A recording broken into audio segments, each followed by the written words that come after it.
there seems, despite that sort of authoritarian approach, to be quite substantial political support for it. California is drifting in an extraordinary direction. Victoria here in Australia is drifting in an extraordinary direction, but the voters seem to keep sticking on to the people who adopt these relatively authoritarian approaches and drive economies into the floor.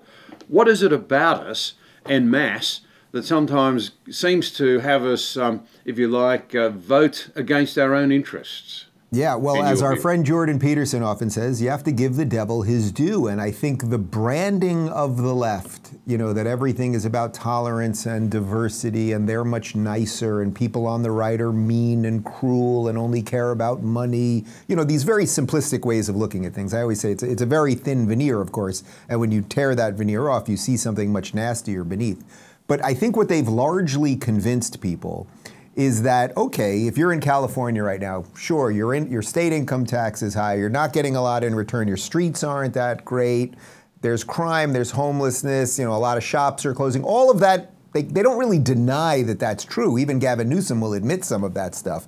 But what he will say is that Florida is far worse because you can't say gay in Florida. And Florida is far worse because everyone's running around with a gun in Florida. And they're teaching the children all these racist tropes and all this nonsense. And the truth is, the media repeats this ridiculous series of lies over and over and over and convinces people that it's actually true. But what I would say to that is the proof is in the pudding, because yes, you can fool a lot of the people a lot of the time, but you can't fool everybody all the time.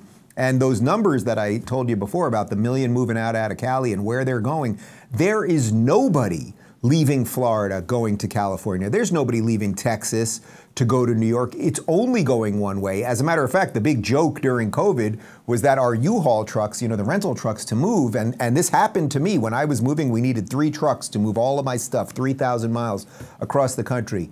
The owner of the moving company called me and he said, look, I got to tell you, we can't do the rates that are on the website because when we set this up, we were getting trucks going both ways. So you have a moving truck go one way, and then you expect within a couple days it can get somebody to send stuff back west.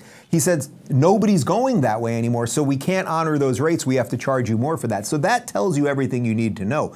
I would say there's also another problem right now that the blue and red states are dealing with, which is that as the blue states get bluer and the red states get redder, as people separate, which again I think is good. That's the beauty of federalism. You don't have to leave the country, you can just go to a different state. The problem is the chances for the resurrection of the blue states become much, much worse because good people leave. So everyone wonders, you know, New York City.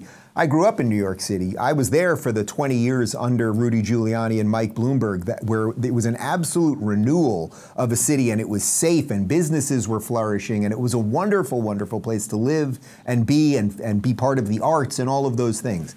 Well, then subsequently, the last decade or so, they've had far-left mayors who have basically ruined it. But the problem is, New York has lost about 500,000 people since COVID.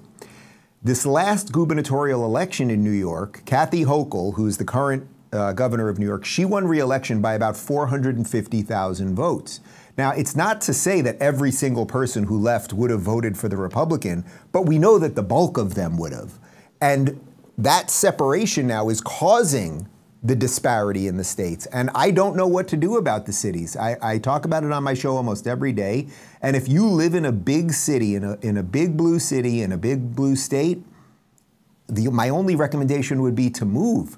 There's nobody coming to save you. You know, Rudy Giuliani still lives in New York City, but he's not running for mayor again. There just aren't enough good people. And the question always, and I'm sure you face this too in Australia, is what is rock bottom? What would be the thing that would reverse everything and get people to really wake up? I don't know that we know what that is. I don't know that we want to know what that is.